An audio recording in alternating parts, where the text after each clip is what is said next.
Per mesi ha perseguitato l'ex arrivando a bruciare l'auto sotto casa e minacciando anche la figlioletta 36enne latitante romeno arrestato all'alba dalla squadra mobile a Treviso. Le parole della vittima: ho ancora paura, stanotte ho sentito dei colpi alla finestra, forse era lui che lanciava sassi, ringrazio la polizia per averlo fermato. Chiuse le indagini sulla tragedia del 28 luglio a Revinelago, quando una bimba ucraina di 7 anni annegò durante il Grest. 4 avvisi di garanzia, tra i destinatari anche la suora responsabile dell'attività. A discutere la sentenza d'appello per l'attentato al K3 di Villorba, i leghisti a Nordio con i 14 anni se li faccia in carcere. Durissimo attacco di Roberto Marcato alle velleità di Fratelli d'Italia verso le regionali 2025, la replica del coordinatore dei meloniani: noi sempre leali ma vogliamo contare di più, e sul voto in consiglio per l'Inno Veneto il suo partito si astiene. Operazione della Guardia di Finanza a Crocetta, Cornuda e Giavra del Montello, nel mirino 3 laboratori tessili ora sequestrati. Corsa a Casugana, Luigino Rancane, il 6° candidato sindaco di Treviso, scende in campo con il Popolo della Famiglia che ha rotto con il centrodestra dopo l'apertura di Conte sul tema figli delle coppie gay. Trova a terra un assegno di oltre 64.000 euro e per restituirlo ferma una volante della polizia. Protagonista dell'episodio una signora a Belluno, gli accertamenti permettono di risalire al proprietario che con quei soldi doveva estinguere un mutuo. Telespettatori di Antena 3, buonasera e ben ritrovati. Il telegiornale di Treviso si apre con la cronaca dunque. Perseguita la sua ex, le brucia l'automobile. Lo stalker, un 36enne rumeno, è stato arrestato questa mattina all'alba dalla squadra mobile di Treviso. Ho ancora paura, dice la vittima, ho sentito dei colpi anche stanotte sulla finestra. Spero, dice, sia la fine di un incubo. Sentiamo. Secondo me anche stanotte è stato qua, perché l'avevo sentito, ho sentito rumori strani. Che tipo di rumori? Come sbattere qualcosa, il vetro sopra. Può essere dei sassi, sì, che mi ha lanciato la camera da letto. Avevo sentito, dopo mi sono svegliata, ho guardato la telecamera, come se la telecamera non c'era niente, mi sono addormentata, mi sono svegliata ancora. Nel terrore? Esatto. È ancora impaurita Eva, nome di fantasia, anche se il suo incubo quotidiano sembra finito con l'arresto di Daniel Ionut Niculea, rumeno di 36 anni su cui pende un mandato di arresto europeo per reati contro il patrimonio e un'ordinanza di custodia cautelare in carcere emessa dal GIP di Treviso. Gli agenti della squadra mobile guidati da Immacolata Benvenuto lo hanno scovato di prima mattina nell'appartamento di una coppia di connazionali nella cintura urbana del capoluogo. Un anno d'inferno quello vissuto dalla donna, barista in centro e mamma di una bambina di pochi anni. Siamo lasciati, gli ho detto che non voglio più e lui non ha mai accettato. E quindi lì ha cominciato con che cosa? Minacce? Si presentava? Con le minacce, sì. Si presentava sotto casa mia, all'asilo di mia figlia, al lavoro, dappertutto. Quindi ti insultava, ti minacciava anche di morte? Sì, sì, che mi ammazza, sì. Ti ha scritto che ti ammazzava? Sì, mi ha scritto. Tutto scritto 200. Da tanti numeri diversi. 200 messaggi in un giorno? Sì, esatto. Le chiamate, ho dovuto cambiare numero, chiudermi tutti Facebook, tutto, solo per non disturbarmi, per dormire. Eva torna con la mente anche alla notte del 15 febbraio scorso, quando la sua Citroen C3 prese fuoco proprio sotto casa, sul retro del condominio dove abita. Poco distante, in un casolare, gli agenti trovarono una tanica di benzina e un coltello, un fatto inquietante, l'ennesimo, che ha ulteriormente accelerato l'attività investigativa con il coordinamento della procura. Tutti i contatti dell'uomo sono stati setacciati. Una partita a scacchi finita poco dopo l'alba. Eva ringrazia tutti, ma confida di non essere ancora tranquilla. Sì, per quello che hanno fatto a quest'ora, sì. Che l'hanno preso, sì. Però c'è ancora che l'hanno trovato vicino a casa a 5 km, sono ancora preoccupata. Non sia che i suoi amici può essere qua. Cosa ti senti di dire alle donne che sono nella tua stessa condizione? Di stare attente, di non fare le stesse errori che l'ho fatta io. Conoscere un uomo sui social. Lui come si presentava sui social? Aveva la ditta. Invece non era così, tutto diverso da quello che ha detto. Non aveva un lavoro? No, niente. Niculea si trova ora in carcere a Santabona, formalmente indagato per stalking e danneggiamenti. E dal Tribunale di Treviso un'altra storia di stalking. Si tratta di un 66enne che si era invaghito di una giovane commessa di Treviso. La vittima, esasperata, aveva già presentato denuncia. Durante il primo processo l'uomo aveva addirittura fatto arrivare nel mezzo dell'udienza una pianta alla donna. Nel 2021, quando erano avvenuti i fatti, era stato prosciolto dall'accusa di atti persecutori in quanto incapace di intendere e volere al momento di commettere il reato. Ma a settembre dello scorso anno, quando era stato sottoposto alla misura cautelare degli arresti domiciliari, si era reso protagonista di un'evasione per consegnare sempre alla giovane commessa dei fiori, finendo ovviamente nei guai. Così per lui era scattato un nuovo arresto. Questa mattina si è ripresentato davanti al giudice per rispondere del reato di evasione. Il pubblico ministero ha chiesto la condanna a 1 anno di reclusione, mentre il suo difensore ha invocato l'assoluzione per incapacità. Il pubblico ministero ha disposto che lo psichiatra, autore della prima relazione, si pronunci anche su questa situazione. Gli stalker, gli uomini violenti, l'inferno delle donne. A Treviso uno sportello per rieducare queste persone a un percorso di rispetto. 26 uomini in cura nel capoluogo, 260 nella Marca. A compiere violenza di genere sono uomini per l'80% italiani, occupati stabilmente nel 75% dei casi, con un livello di scolarità medio-alta, per la maggior parte padri di figli minorenni. Uomini che vanno educati al cambiamento, puntando a estirpare gli atteggiamenti violenti e di abuso. Grazie al progetto Change, il Comune di Treviso ha deciso di potenziare dei centri di ascolto e consulenza per gli uomini autori di questi spregevoli reati. Offriremo uno sportello per uomini maltrattanti che abbiamo voluto chiamare cambiamento maschile, perché ci vuole un approccio, la volontà di cambiare, di capire che sia un problema e che si può risolvere, e dei gruppi per uomini, quindi oltre alla prima fase, quindi una prima presa in carico, un colloquio con gli operatori, poi anche la possibilità di proseguire nel percorso partecipando a dei gruppi di lavoro.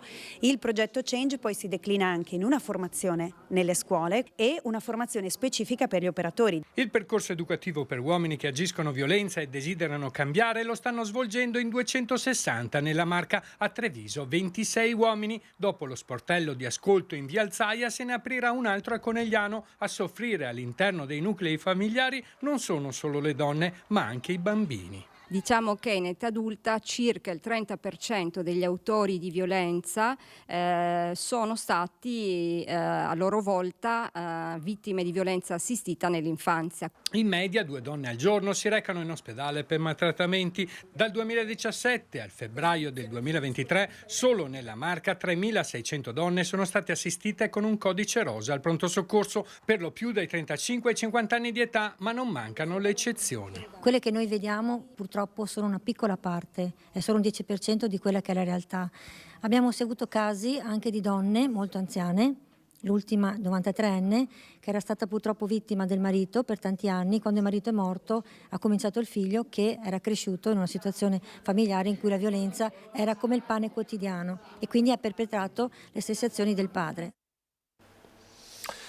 La tragedia di Revine Lago, chiusura dell'indagine per la morte di Maria, la piccola di 7 anni di origine ucraina deceduta per annegamento al lago di Revine il 28 luglio scorso, lo ricorderete. Sono 4 le persone per cui il pubblico ministero si appresta a chiedere il rinvio a giudizio, fra loro anche la suora responsabile delle attività estive del Grest. Le indagate hanno 20 giorni per chiedere di essere sentite dal pubblico ministero o inviare in procura una memoria difensiva.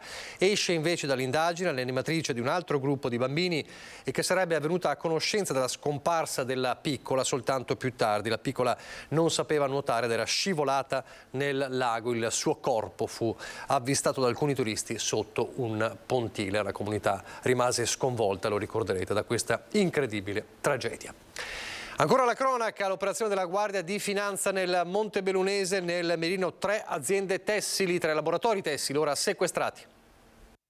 Dentro i laboratori c'era un vero e proprio bazar della irregolarità. Assenza di estintori, di segnali per l'uscita di sicurezza e delle luci di sicurezza alle porte di emergenza, vie di fuga ostruite, mancata formazione dei dipendenti, scarse condizioni igieniche e lo smaltimento illecito di 20 metri cubi di scarti tessili accatastati in un box auto adiacente a uno dei laboratori. Il blitz delle fiamme gialle del Comando Provinciale di Treviso con il supporto di Vigili del Fuoco, Spisal, Ispettorato del Lavoro e ARPAV, nonché il contributo dei comuni interessati, ovvero Crocetta del Montello, Cornuda e Giavera del Montello.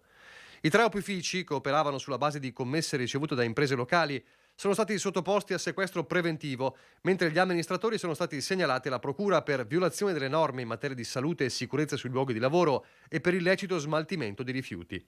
Non basta.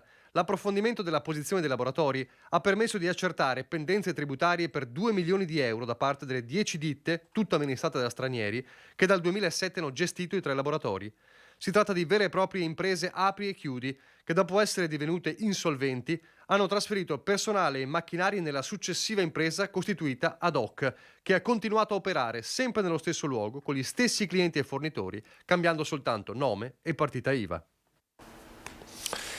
Raffica di truffe online, continuano le truffe online. I carabinieri del comando provinciale di Treviso hanno denunciato ben 13 persone ritenute responsabili di aver raggirato le vittime con i cosiddetti annunci esca. Fra queste truffe una coppia di origini campane che, dopo aver messo in vendita su un sito internet una caldaia murale, si è fatta versare tramite bonifico bancario da un imprenditore di Altivole 3.600 euro. Ovviamente poi la coppia si è resa irreperibile. A Crocetta del Montello invece i militari hanno denunciato 2 uomini e una loro complice. Uno dei 3, con un contatto telefonico, aveva prospettato la vittima ingannandola a una violazione al proprio account per l'operazione di home banking, inducendola a comunicare i codici di accesso mediante i quali si è fatta confluire una somma di 2.400 euro.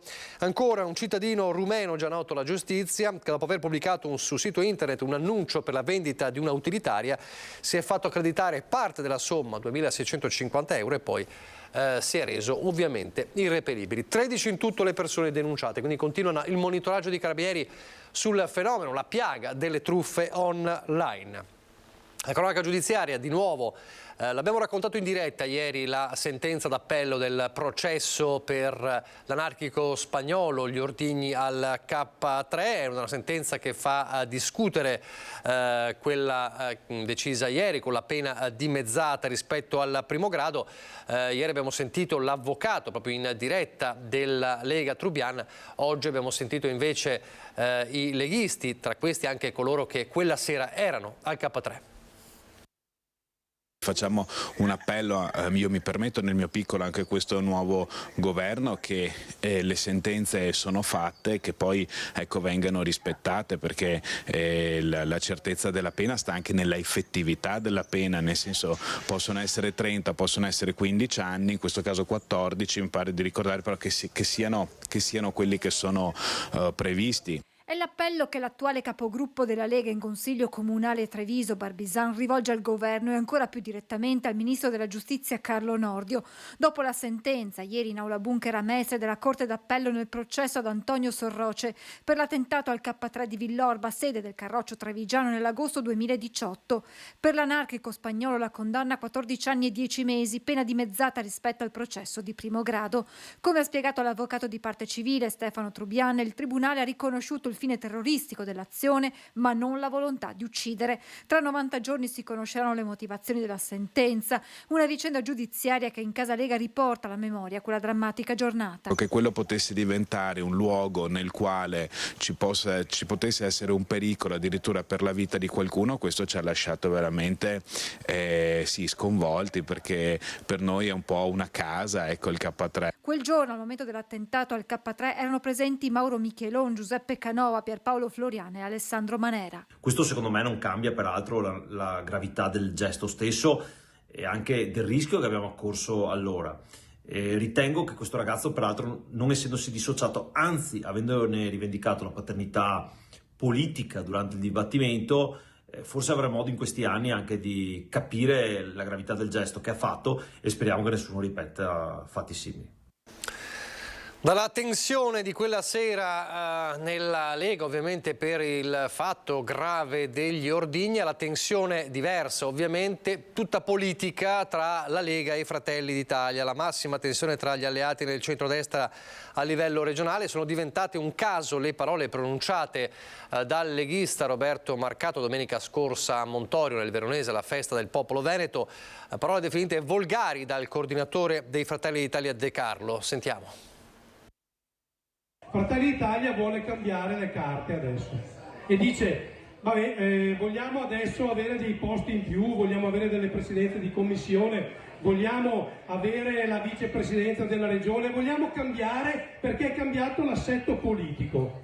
Io voglio militare in un partito che quando Fratelli d'Italia fa queste richieste, la risposta è col cazzo! Col cazzo!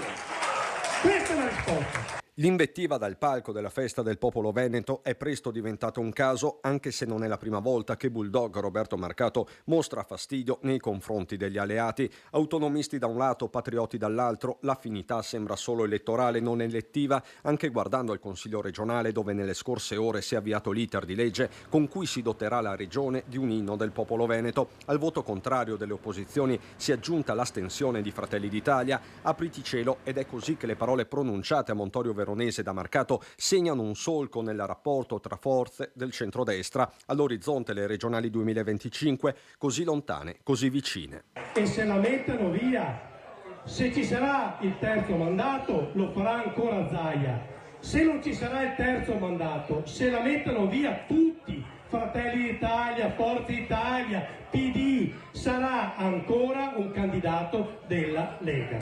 Punto. Dichiarazioni che sono deflagrate in giornata. Lo stesso coordinatore regionale di Fratelli d'Italia, Luca De Carlo, si appella a Zaia.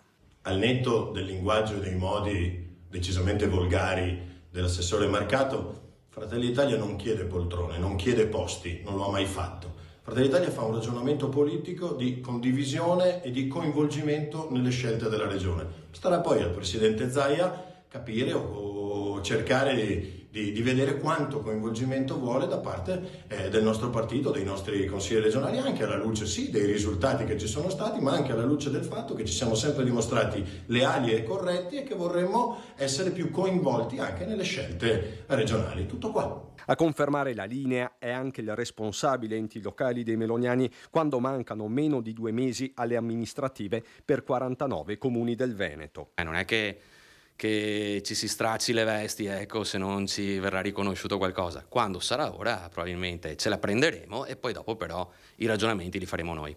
Noi ce la mettiamo anche via, però attenti a porsi sempre in sta maniera qua. A me non è il mio modo di fare, poi anche insomma lo strumento che ha detto di adoperare Marcato, magari lo adoperiamo per fare dell'altro. Tensioni quindi alle stelle e un avviso ai naviganti arriva proprio da Zaia. Nella giostra della politica, fa intendere, si sale e si scende. Abbiamo dei compagni di viaggio, se abbiamo a livello nazionale ma anche a livello locale. È pur vero che se ad ogni elezione dovessimo cambiare la compagine diventerebbe anche poco comprensibile per i cittadini. Parlo anche nell'interesse della nostra controparte politica, che poi dovrebbe giustificare il fatto che ad ogni elezione magari tu chiedi il riconoscimento, cosa che è accaduta anche per la mia parte politica quando crescevamo tanto, ma avevamo ovviamente le amministrazioni che avevano già deciso e abbiamo accompagnato fino alla fine. Tensione che resta altissima anche sul fronte del PNRR, una partita milionaria per il Veneto ma ancora tutta da scrivere. I Dem all'attacco, rischiamo grosso, l'attenzione deve essere massima per gli industriali che si dicono però più fiduciosi.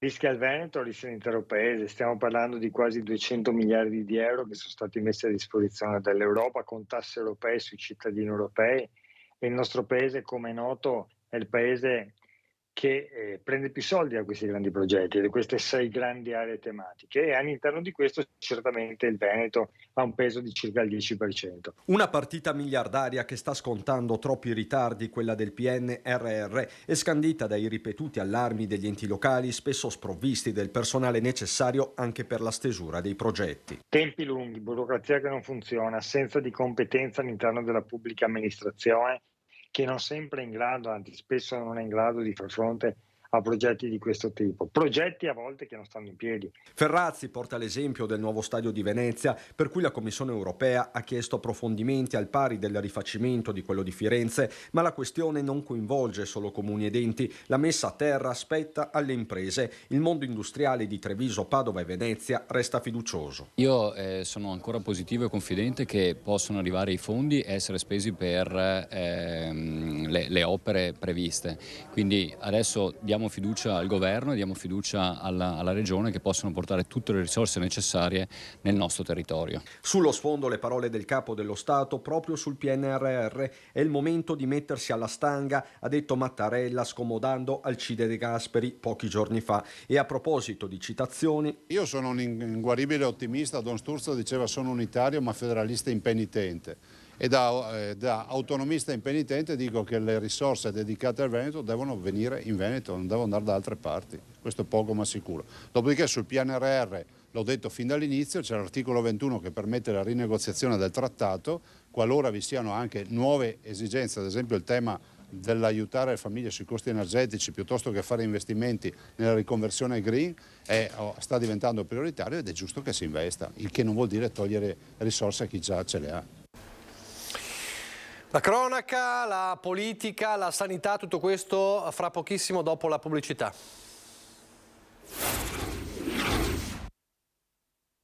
Rieccoci in diretta il telegiornale di Treviso, ripartiamo dalla cronaca di un incidente avvenuto lungo la Pedemontana nel pomeriggio, auto contro furgone, 2 persone che sono rimaste ferite fortunatamente in modo non grave. L'automobilista è rimasto incastrato tra le lamiere della vettura ed è stato soccorso dai vigili del fuoco di Treviso, dagli uomini del SUE 118 giunti sul posto con ambulanza automatica. Come vediamo nelle immagini, l'autista del furgone è sceso da solo dall'abitacolo. La dinamica del sinistro è al vaglio delle forze dell'ordine. L'incidente, dicevamo, è avvenuto lungo la Pedemontana Veneta in direzione Vicenza tra i caselli di Montebelluna e Signoressa.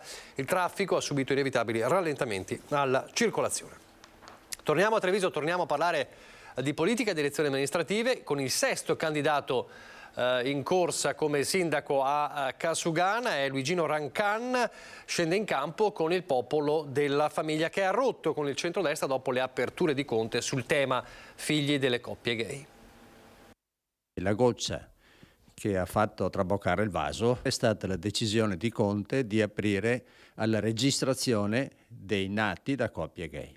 Salgono a 6 candidati alla carica di sindaco per il comune di Treviso. Il Popolo della Famiglia ha deciso di correre da solo, sostenendo la candidatura di Luigino Rancan, medico in pensione di 74 anni e già primo cittadino di Mansuet tra il 1999 e il 2004. Lo strappo con il centro-destra è avvenuto sulla questione dell'iscrizione dei figli di coppie omogenitoriali nel registro dell'anagrafe. Visto il nostro programma, vista la nostra storia culturale, diciamo, come Popolo della Famiglia, ci siamo trovati spiazzati, per cui abbiamo deciso di andare da soli. Il Popolo della Famiglia aveva in precedenza deciso di correre con Forza Italia e con Coraggio Italia, ma nemmeno in questo caso è stato raggiunto un accordo. Ci eravamo fermati un paio di settimane per discutere con Forza Italia di questa proposta di alleanza che era stata Forza Italia a chiederci l'alleanza.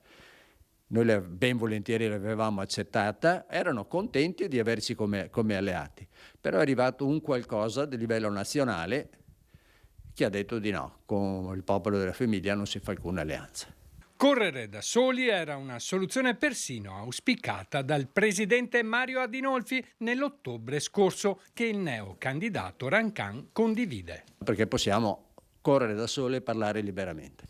In caso di ballottaggio chi appoggereste? Ci orienteremo in un caso di ballottaggio sul candidato di centrodestra, che in questo caso sarà Conte.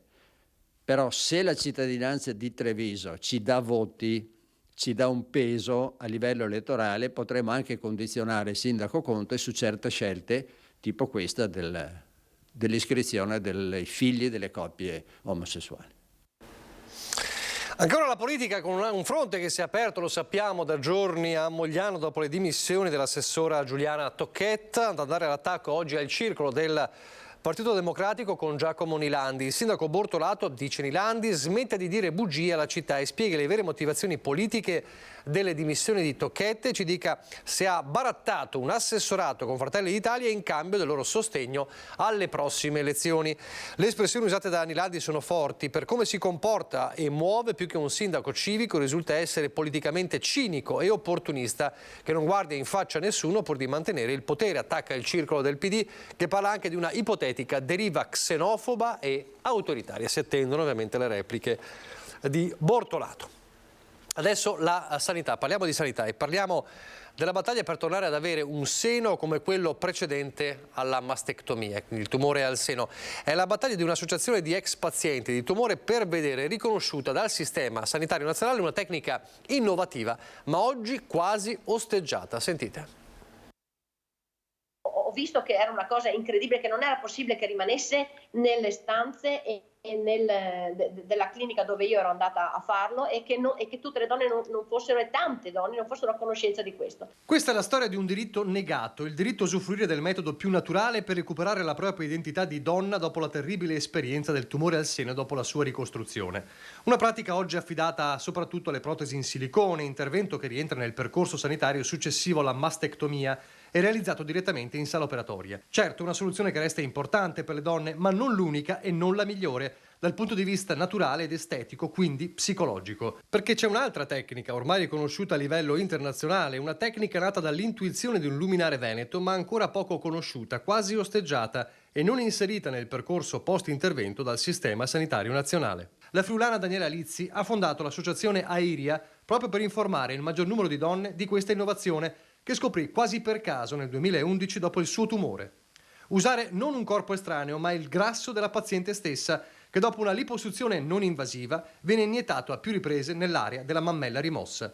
Questa è la soluzione del professor Gino Rigotti, chirurgo veronese, che iniziò la sperimentazione più di 20 anni fa, con risultati oggetto ora di autorevoli riviste scientifiche, tanto da ottenere nel 2015 a Boston il prestigioso premio Jacques Malignac, tra i più importanti nella chirurgia plastica.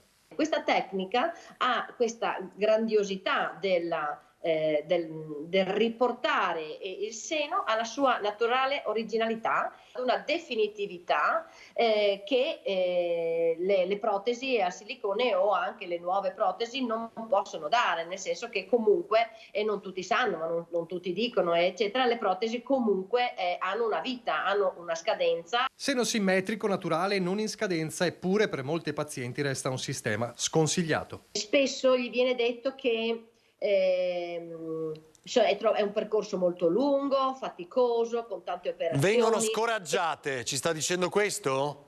Assolutamente. Posso dire, dopo 10 anni e più, 11 anni dalla mia operazione, che io la ricostruzione che ho fatto è ancora lì, è identica a 8 anni fa quando l'ho finita. Non è una guerra alle protesi, precisa Daniela Lizzi, ma l'obiettivo di Airia è fare in modo che le donne abbiano la possibilità di scegliere e la tecnica diventi una prassi nel Sistema Sanitario Nazionale. Il dottor Rigotti è riuscito in qualche modo a trovare un codice per poterlo includere, ma non è incluso in un percorso suo, cioè in un percorso, nel percorso di ricostruzione mammaria dopo l'operazione. Cosa manca? Cosa manca? Non devo essere io a dirlo, ma probabilmente questa tecnica trova degli ostacoli di natura diversa da quella sanitaria e di quella di Il rischio è che ci siano degli interessi, giusto, anche dietro le protesi? Probabilmente. Torneremo a parlare di questa vicenda, di questo tema. Adesso invece il grande successo ieri per l'Open Day al 51esimo stormo all'aeroporto militare di Strana, seguito anche da casa grazie alla lunga diretta di Antena 3. Questa affezione lascia commossi un po', sta a significare che veramente l'aeronautica è un'arma veramente, una forza armata di tutti. Negli occhi ancora le immagini delle migliaia di persone di tutte le età che ieri hanno visitato la base militare di Strana in occasione del centenario dell'aeronautica militare, un Open Day che non accadeva da tempo e che ha siglato ancora una volta il grande legame che esiste tra il 51esimo stormo e i cittadini. Il volo veramente è nato nelle nostre zone, quindi c'è anche un motivo storico, a prescindere dagli stormi. Quindi c'è questo legame che è nato. Poi, perché ci sono gli alpini con tanto di rispetto, ma guardate che la marca è essenzialmente una marca aeronautica. Un Un legame, quello tra Istrana e il volo, che ha radici lontane, quando durante la Prima Guerra Mondiale qui sorgeva il campo volo, protagonista della famosa battaglia di Istrana. Nel 1954 poi la realizzazione della base, che oggi ospita il 51esimo stormo. L'Open Day ha dato la possibilità ai cittadini di ripercorrere questa storia anche attraverso i velivoli sempre più tecnologicamente avanzati, ma anche per conoscere meglio quello che è il ruolo della base nella difesa aerea in questo momento di crisi internazionale quanto mai importante. In certi periodi ci si pongono anche dei dubbi, ma c'è una massima trasparenza e poi sappiamo appunto che questa è la loro finalità ed è stata spiegata proprio molto chiaramente anche durante questi momenti, insomma anche dal comandante, il colonnello Chiadroni, che dice appunto è una difesa ed è a vantaggio della nostra sicurezza, per cui ne siamo consapevoli tutti e vediamo quindi la base come un qualcosa che anche ci protegge, ci coinvolge ed è vicino a noi. Nei prossimi mesi continueranno gli appuntamenti per mantenere aperto questo dialogo tra territorio e base militare. Avremo un concerto della fanfara, dell'aeronautica militare a maggio, l'11 di maggio in Villa Lattes. Poi ci saranno altri Open Day ovviamente del 51esimo già in programma. Adesso andiamo nel bellunese.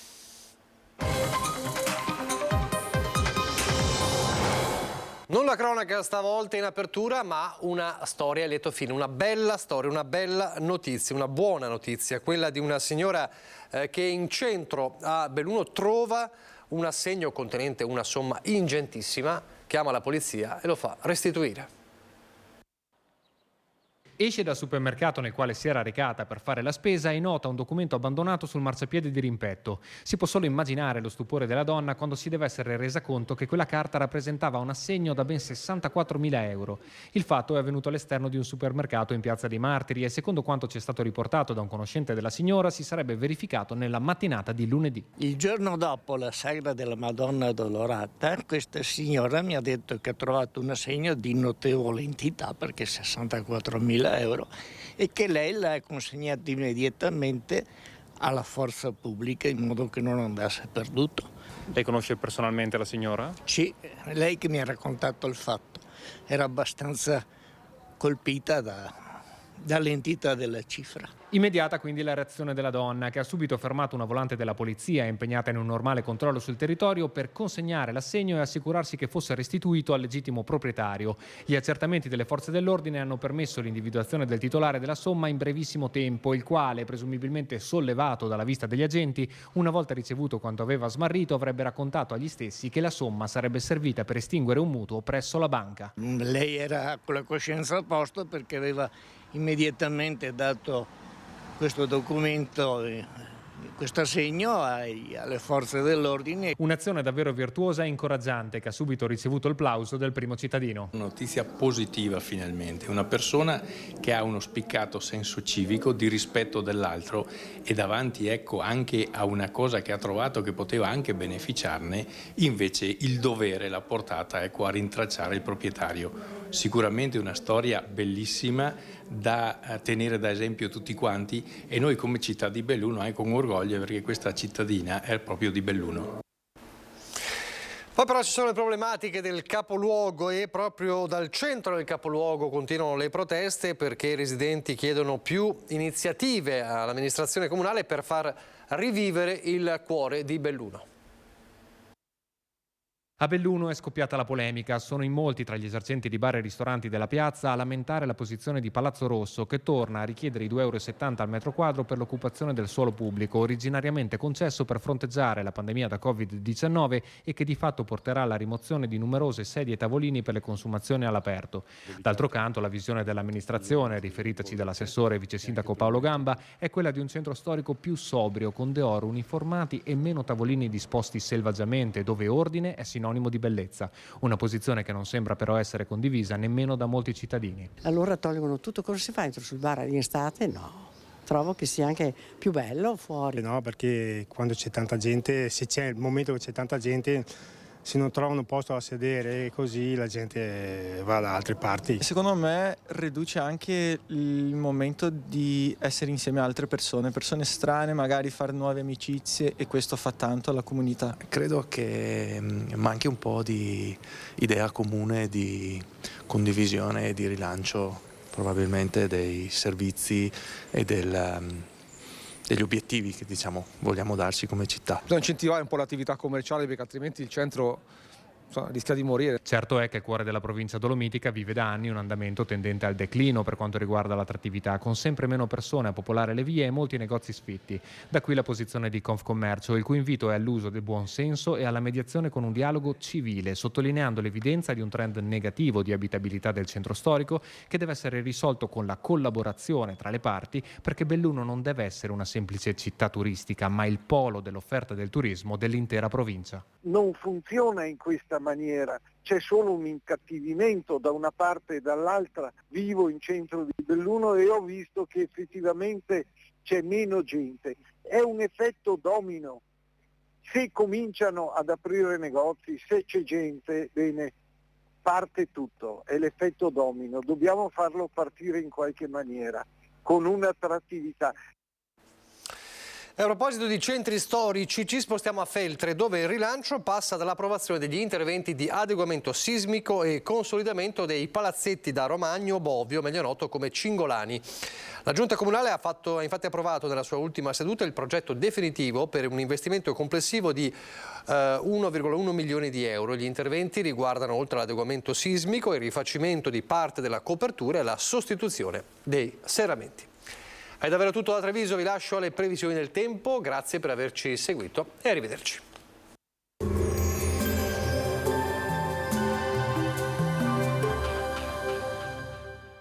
Entra nel mondo Lolato. Da oltre 40 anni un team di professionisti per migliorare la qualità della tua vita. Centro del piede con servizi di podologia, laboratorio per la produzione di plantari e calzature su misura. Bentrovati al meteo. Pressione più debole sul nostro territorio, il tempo si mantiene buono giovedì 30 marzo, nei giorni successivi invece maggiore variabilità. Vediamo il dettaglio. Sul Veneto inizialmente avremo un ampio soleggiamento, con il passare delle ore alternanza di nuvole e rasserenamenti con più nubi e non si escludono in serata deboli precipitazioni sui monti fin verso le pianure limitrofe. Temperature in aumento, minime tra 6 e 9 gradi, massime tra 14 e 18 all'incirca. Spostiamoci ora sul Friuli Venezia Giulia, dove avremo un cielo sereno con progressivo aumento della nuvolosità, anche in questo caso durante la giornata. Dalla sera piogge sparse. Soffierà vento da sud, anche moderato sulla costa. Temperature minime tra 7 e 10 gradi, massime sui 13-15 gradi. Infine diamo uno sguardo al Trentino Alto Adige, dove non mancherà il sole, qualche addensamento verso sera con locali rovesci. Temperature minime intorno ai 9 gradi, massime sui 19-21 all'incirca. Dal meteo di Antenna 3 è tutto, arrivederci al prossimo aggiornamento.